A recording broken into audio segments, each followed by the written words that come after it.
네, 이번에는 저희 영문 이력서를 작성할 때 섹션별로 어떻게 작성하는지에 대해서 한번 배워보도록 하겠습니다. 먼저 그 영문 이력서를 작성할 때 어떤 순서로 작성될 수 있고 그리고 어떤 부분으로 이루어지는지 확인을 먼저 해보겠습니다. 이제 영문 이력서를 작성할 때 주요 부분은 다음과 같이 구성되어 있습니다. 줌인을 좀 할게요. 잘 쉽게 보실 수 있게.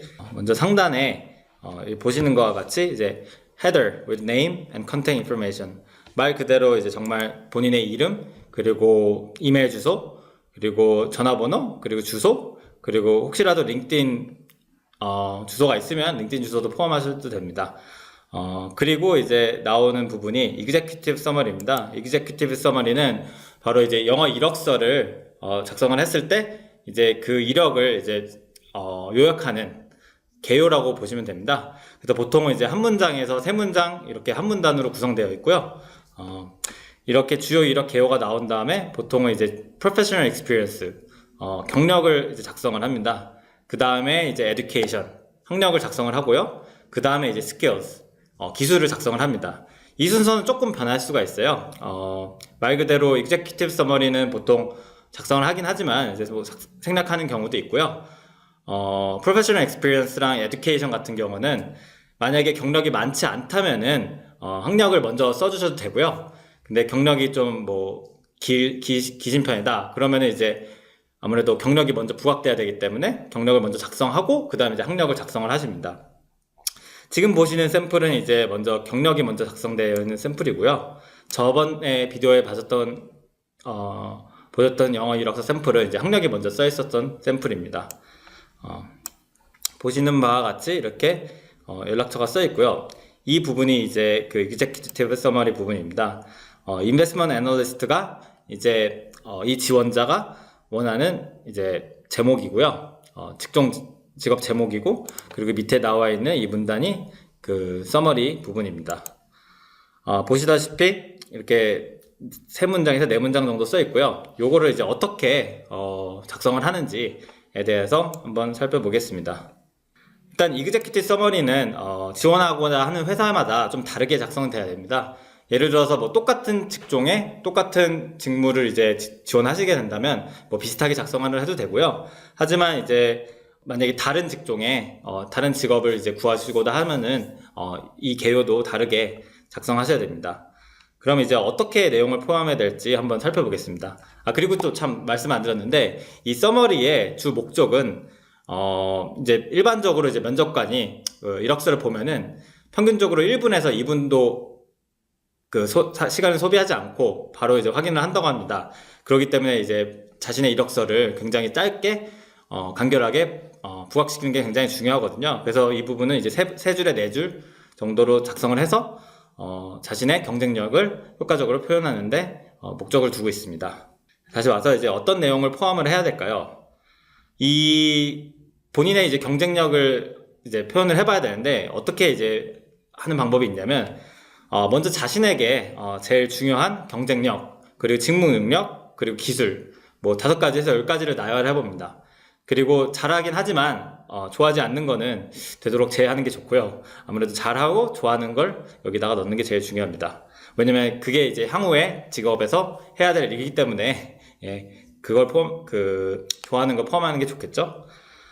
그 다음에 이제 채용 공고를 이제 주의 깊게 읽어봅니다. 그리고 채용 공고에서 이제 인사과에서 원하는 직무 역량 그리고 원하는 인재상 그런 리스트를 쭉 뽑아봅니다. 뭐 예를 들어서 뭐 저번 비디오에서 봤던 뭐 구글에서 원하는 인재상이라든지 아니면 그 직무에서 원하는 책임이라든지 그런 키워드를 다 쭉 뽑아봅니다. 그래서 이렇게 본인의 역량과 그리고 성격을 뽑아본 키워드랑 그리고 채용 공고에서 뽑아본 역량이랑 이제 비교를 해봅니다. 비교를 해보면 뭐 책임감이 있을 수도 있고 그리고 뭐 리더십이 있을 수도 있고 그리고 어떠한 그 구체적인 기술이 있을 수도 있고요. 이렇게 해서 겹치는 부분이 있는지 한번 확인을 해보고요. 3-4개 정도 이제 겹치는 부분이 있는지 확인하고 이제 뽑아봅니다. 그리고 이러한 부분들이 사실 이제 executive summary에 들어갈 중요한 내용입니다. 이러한 이제 그 executive summary는 이제 지원자가 어떤 것을 좋아하고 어떤 것을 잘하고 입사하고 싶은 회사에서 어떻게 기여할 수 있는지를 설명할 수 있는 중요한 기회라고 보시면 됩니다. 지금 보시는 Executive Summary 샘플을 보시면은 본인의 역량을 확인하실 수 있고요. 그리고 이제 Job Description, 채용 공고에서 요구하는 역량이 같이 포함됐다는 걸 확인하실 수 있습니다. Job Description은 여기 없는데요. 이 지원자는 이제 Investment Analyst에 지원을 한 건데, 분명히 채용 공고에는 동아시아에서 이제 그 트레이딩을 한 경력이 있어야 되고, 그리고 분석력이 뛰어나고, 그리고 한국말 또는 한국말과 영어를 잘할 수 있는 사람, 이렇게 이제 잡 디스크립션에 요구사항으로 나와 있었습니다. 그럼 이제 이 서머리를 확인해 보면 본인은 이런 애널리티컬 스킬을 갖고 있다고 표현을 하고 있고, 그리고 이제 동아시아에서 포트폴리오를 운영한 경험이 있다고 이렇게 표현되어 있습니다. 그렇기 때문에 이제 요구사항에 맞게끔 작성이 되었다고 볼 수 있고요. 그리고 마지막에 보시면 이제 한국말 그리고 영어도 능숙하게 할 수 있다 라고 이렇게 표현이 되어 있는데, 이 부분도 이제 그 채용 공고에 나와 있는 요구사항과 부합했다고 볼 수 있습니다. 예, 그리고 두 번째로 경력사항에 대해서 알아보도록 하겠습니다. 이제 그 스크린 보시면은 이제 매치라고 제가 이렇게 요약을 해놨는데요. 매치 같은 경우는 이제 다 앞에 약자를 떼서 이제 이 경험 그 부분을 적는데 좀 쉽게 설명할 수 있게끔 작성해놨습니다. 이게 M부터 시작했습니다. M은 이제 measurable result that are 말 그대로 이제 구체적으로 수치로 보여줄 수 있는 그런 경험을 작성을 하셔야 되고요. 그리고 A는 achievement oriented 성과에 대해서 그 성과에 대한 내용 위주로 작성을 하셔야 됩니다. 그리고 T tailored for the position for which you're applying 이제 지원하고자 하는 직종에 따라서 거기에 맞춰서 이제 경력사항을 작성하셔야 됩니다. C는 clear and compelling 명확하고 설득력 있게 작성하셔야 됩니다.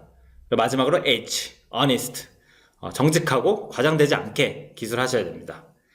그리고 이제 그 샘플을 한번 확인하시면서, 그래서 이번에는 professional experience 말 그대로 이제 경력 작성하는 방법에 대해서 살펴보도록 하겠습니다.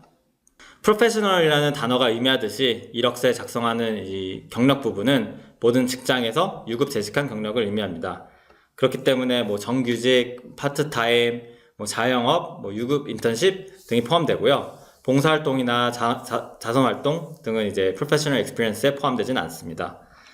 이제 경력에 어떤 내용이 포함되고 어떻게 이제 작성을 해야 되는지 한번 알아보도록 하겠습니다. 저희 샘플을 한번 확인을 해주세요. 네. 여기 보시면 이제 제목에 Professional Experience라고 써있죠. 그러면 이제 그 경력들을 이렇게 나열을 하는데, 제일 최근에 있는 경력부터 먼저 나열을 합니다. 가장 최근, 그 다음 최근, 그 다음 최근, 이런 식으로 연대기적으로 작성하는 게 통상적입니다. 그리고 이제 경력 부분에서는 이제 기업명, 그리고 기업의 위치, 그리고 기업의 기간, 그리고 기업에서 재직했던 본인이 재직했던 직책을 이렇게 작성을 합니다. 그리고 혹시라도 기업이 그렇게 유명한 회사가 아니면은 그 기업명 밑에다가 이렇게 어떠한 업무를 했었던 회사다, 어떠한 회사다, 이렇게 보충 설명을 해주는 게 좀 도움이 되지 않을까 싶습니다. 그리고 이렇게 직책을 써놓은 다음에 그 다음에 이제 블랙 포인트로 본인이 이제 근무하였던 그 업무 내용을 이렇게 작성을 합니다. 예. 이 부분 같은 경우는 그 execute 이렇게 그 현재형으로 시작을 되죠. 왜냐하면 여기 2014년 7월부터 현재까지 근무하고 있다고 하고 명시했기 때문입니다. 그렇기 때문에 모든 문장들은 이렇게 현재형으로 작성되는 게 맞습니다. 그리고 빌리언 표시 같은 경우는 아무래도 이제 이력서에서는 축약어보다는 다 풀어서 써주는 게 맞기 때문에 이렇게 마킹이 되어 있고요. 그리고 이 문장들을 확인해 보시면은 다 이제 현재형으로 작성이 되어 있습니다. 일관성을 주기에 현재형으로 작성을 하시는 게 맞고요. 그리고 execute 같이 이렇게 액티브한 verb를 사용을 해주시면은 좀 더 설득력 있게 본인의 업무를 표현할 수 있습니다. 그리고 이제 업무 경험을 표현을 할 때 아무래도 아까 말씀해드렸듯이 이렇게 수치를 이용을 해서 본인의 성과를 좀 더 구체적으로 표현을 하고, 그리고 이렇게 일관성 있게 혹시라도 이 문장 뒤에 period를 넣을 경우, 마침표를 넣을 경우 모든 문장에도 이렇게 period를 다 넣어야 된다는 일관성도 꼭 주의를 하셔서 작성하시기 바랍니다. 그리고 기술할 경험이 너무 많을 경우에, 경력이 너무 많을 경우는 되도록 그 해당 직책이랑 그리고 연관성이 가장 높은 가장 중요한 경력들을 먼저 선별하는 게 중요하고요. 그리고 혹시라도 경력상이 모자랄 때, 경력상을 더 채워야 될 경우에는 뭐 아무래도 인턴십, 뭐 파트타임, 아니면 뭐 군복무 같은 사회 경험도 넣어주시는 게 좋을 것 같습니다. 그리고 이제 문장의 그 업무 경험 문장에서 사용하는 단어 같은 경우는 아까 말씀드렸듯이 이제 액티브한 벌브를 사용하는 게 좋다고 말씀드렸는데, 본인 분야에서 어떤 이제 동사들이 좀 많이 활용되느냐, 그런 부분을 이제 참고하고 싶으실 경우 이제 구글에서 검색을 해보는 경우도 있고요. 그래서 구글에서 이제 여러 이력서들을 그 직무마다 검색을 할 수 있는데, 거기서 이제 잘 쓰여진 그 샘플 이력서를 확인해서 어떤 이제 동사를 활용해서 잘 작성되는지 확인하는 것도 팁이 될 수 있고요. 그리고 또 링크드인이라는 이제 SNS 사이트가 있는데, 거기서 이제 그 영어 이력서 생성기가 있습니다. 그 사이트를 가시게 되면은 이제 그 키워드를 추천해주는 그런 부분이 있는데, 그런 부분을 활용하셔도 되고요.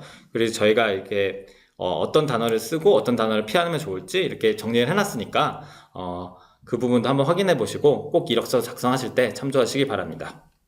이상입니다.